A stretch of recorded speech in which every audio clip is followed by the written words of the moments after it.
Okay, so if you are currently multitasking, maybe running this at 1.5x speed or glancing at your notifications while you're listening, you are exactly the person we are speaking to today. Welcome back to the deep dive. It's true. We are all so familiar with that feeling of modern life, the constant motion, the endless flow of information, that pervasive sense that you are moving extremely fast. But not really getting anywhere. Exactly, like being perpetually stuck on a treadmill set to maximum speed. It really is the paradox of our age, isn't it? Our sources for this deep dives, which are based on the reflections of Reuben Juma Onunga, a real thought leader in this space, start with a very precise diagnosis. And what's that diagnosis? Well, Onunga observes that people are. They're hardworking, they're highly capable and deeply committed, and yet they're perpetually overwhelmed. They're doing so much, but finishing so little. Precisely. He states it plainly. He says, "We live in an age that celebrates speed but quietly suffers from shallowness." And that suffering has a real cost. I mean, not just to our output, but to our spirit. We've all had that day, right? Back-to-back meetings, a flooded inbox, constant quick replies, and it somehow ends with you feeling totally exhausted, but with zero actual accomplishment that moves a long-term goal forward. Exactly. So our mission today is really to unpack the practical, the professional, and even the philosophical reasons why sustained attention is not just some productivity hack. It's the most valuable and, frankly, increasingly rare commodity we have. So we're looking for a pathway from just being busy to actually being fulfilled. That's the goal, a life of what Onunga calls dignity, purpose, and alignment. Okay, let's dive into that core problem then. The paradox of our distracted age. The sources detail how modern life is almost actively training our minds to skim. To skim rather than to say yes. We get rewarded for it, socially and professionally. Quick replies, visible activity. That whole culture just pushes deliberate, prolonged reflection right off the table. It's a huge structural issue, and we really have to understand its disguise. I mean, distraction rarely looks like goofing off on the couch. No, it looks like work. It masquerades as these indispensable corporate behaviors like responsiveness, availability, or that feeling of shallow urgency. Just think about our tools. Email, Slack, texting. They are literally designed to interrupt us. The default mode is interruption. It is. The expectation is constant context switching. Which is so incredibly taxing. We just mistake that rapid fire of quick replies for actual productivity. Yes. And we have to zoom out here and note the devastating cost of all this. Onunga's analysis makes a really powerful case that the loss of depth, it's not accidental. It's profitable. It is profitable, financially profitable. Entire industries, social media, news aggregation, so many of our communication tools are built on capturing, fragmenting, and then selling our attention back to us in tiny little pieces. It's an economic system that thrives on making us shallow. That's such a powerful reframe. It's not just my personal lack of willpower. It's a whole economic outcome we're all fighting against. Right. But this discomfort with stillness, with just being quiet, it isn't exactly a new phenomenon, is it? Oh, not at all. We can reach back centuries. Blaise Pascal, he famously remarked that most of humanity's problems stem from our inability to just sit quietly in one room alone. He saw it back then. He was reflecting on this very human fear of confronting ourselves, our thoughts, our purpose, a fear we now just medicate with instant digital stimulation. And that fear of sitting still, it has only gotten more intense. Scripture actually captures this tension perfectly with the story of Martha and Mary. A classic example. Martha was completely distracted, serving, fussing over all the logistics, while Mary, she just chose stillness and presence. She sat at the feet of the teacher. The lesson there is just so profound and so applicable today. Martha's problem wasn't that her work was unimportant. It was that her attention was scattered. It was divided. Exactly. She was drained because her energy was divided by this constant swirl of demands. But Mary, by choosing focused attention presence, she was choosing the better part. Distracted work drains the soul. Focused attention? Well, it restores it. It makes you wonder, doesn't it? How many of our days are just a series of Martha moments? We get to the end, we're exhausted, and we realize we chose frantic motion over any kind of meaningful presence. Which leads us right into the heart of this. If distraction is the norm, then deep work, the sustained focus, becomes the anomaly. And that's exactly why we need to talk about why deep work is so rare, and because it's rare, why it's so valuable. The material really leans into the scarcity principle here. Tell us more about that. I mean, we usually apply that to physical things, right? Like rare earth minerals Or clean water, exactly. Value flows toward what is scarce. And while millions of people are busy and constantly available, very, very few can concentrate deeply for long stretches without switching tasks. So in a world that is just drowning in information and shallow activity. Sustained attention has quietly become one of our most precious resources. And that turns focus into this incredibly powerful competitive advantage for any individual or any organization that can cultivate it. Okay, but practically speaking, what does that advantage actually look like in, say, a professional setting? Shallow effort just maintains motion. But how does deep work produce results that endure, as the source puts it? Let's use a concrete example. Think of a really complex task, say a major change to the tax code or a technical system redesign. A shallow worker, the one who's responding to an email every 5 minutes, can only process the surface-level demands. They're putting out fires. They're putting out fires. They produce quick fixes that are often fragile and temporary. But an accountant or an engineer who practices deep work, they can dedicate a 3-hour block to isolating the core problem, synthesizing all this data, and creating a robust, novel solution. So they're not just managing information, they are creating value that didn't exist before. Precisely. And those who cultivate this kind of focus can learn faster, produce better work, and adapt more effectively. They're just harder to replace because their solutions are comprehensive. It's interesting, the source points out a big irony here. The great irony, yes.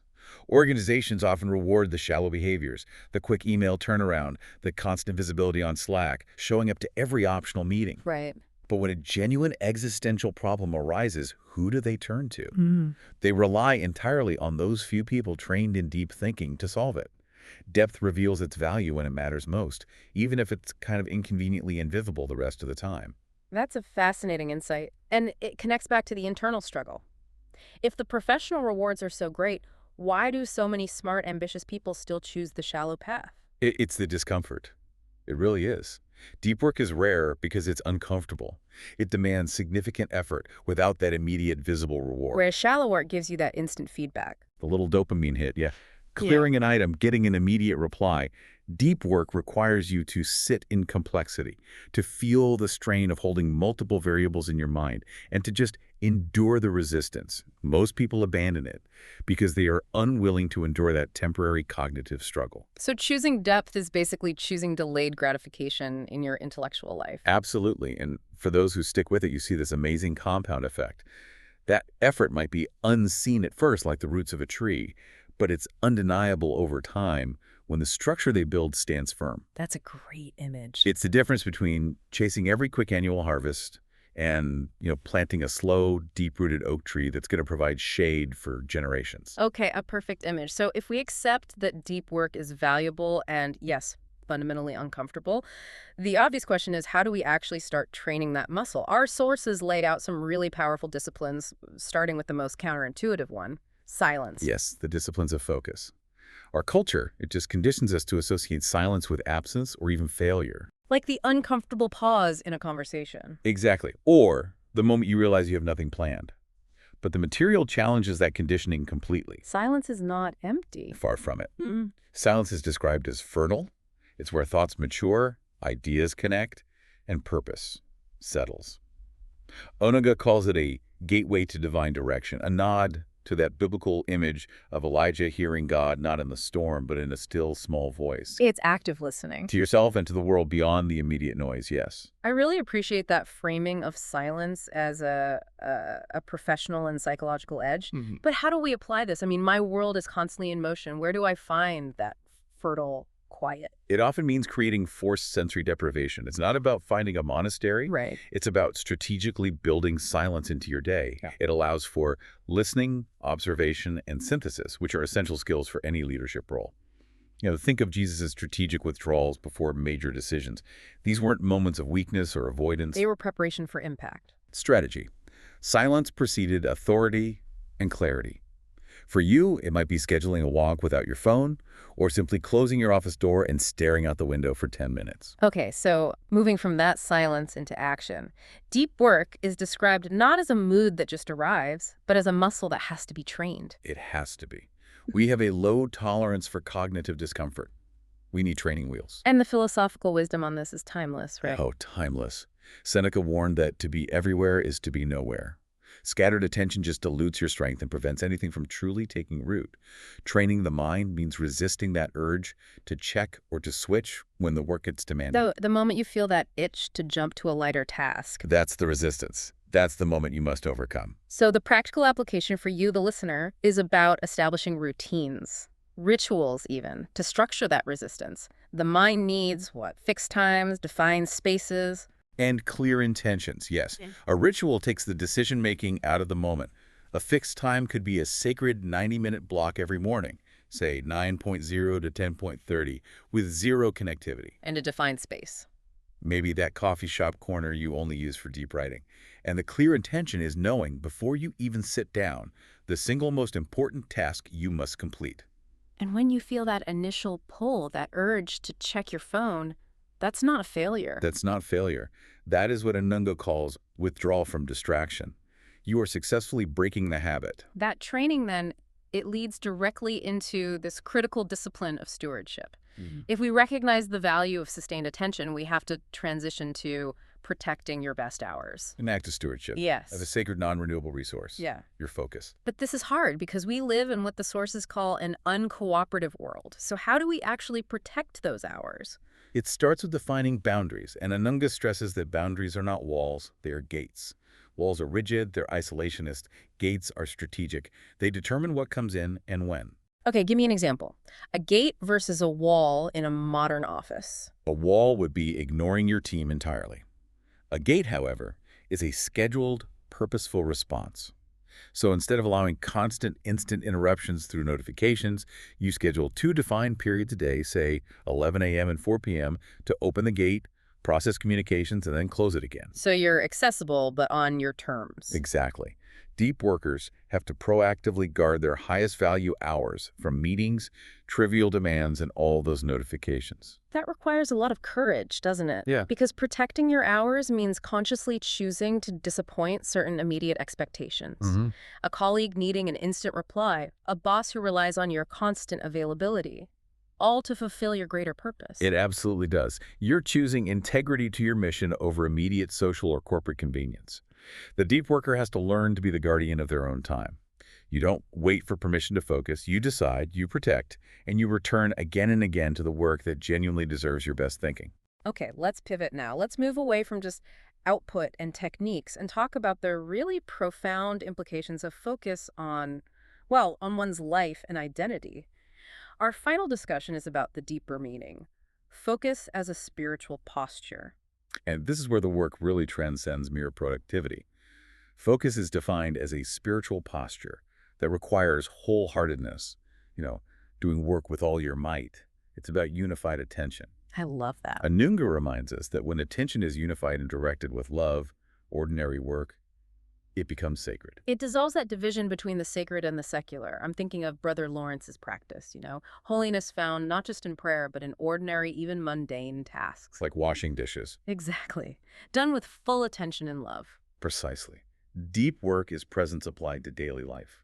It's the difference between scattered energy, where your heart just settles nowhere, and gathered intention, which brings peace because it aligns your effort with your underlying values. And this alignment, this allows us to challenge the tyranny of what you called shallow urgency. The tyranny of shallow urgency.